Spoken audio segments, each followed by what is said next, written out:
जालन्यामध्ये 2 दिवसांपासून बेपत्ता असलेला एका व्यक्तीचा धारदार शस्त्राने खून केल्याची घटना उघडकीस आली आहे। कैलास दत्तू पवार असं मयताचं नाव असून अनैतिक संबंधातून ही हत्या झाल्याचं समोर आलंय। या प्रकरणी तालुका पोलिसांनी गुन्हा दाखल करत एका संशयिताला ताब्यात घेतले। मात्र त्यानंतर संतप्त जमावानं संशयित आरोपीचं अख्खं घरच जाळून टाकलंय। मी सध्या मोतीबाग परिसरातील या संशयिताच्या घरी आहे आणि आपण जर बघितलं तर हे अख्खं घर जमावानं या ठिकाणी पेटवून दिले आणि पेटवून झाल्यानंतर या घराची पूर्ण राखरांगोळी झाल्याचं आपल्याला या ठिकाणी बघायला मिळते। घरातील एक ना एक वस्तू या ठिकाणी जळून खाक झाल्याचं आपल्याला या ठिकाणी बघायला मिळते।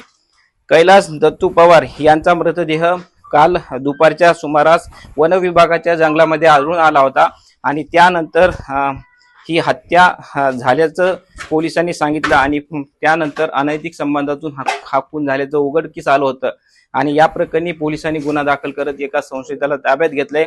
मात्र त्यानंतर जमावानं हा सगळा प्रकार या ठिकाणी करत हक्क घर संशयिताचं पेटवून दिलंय।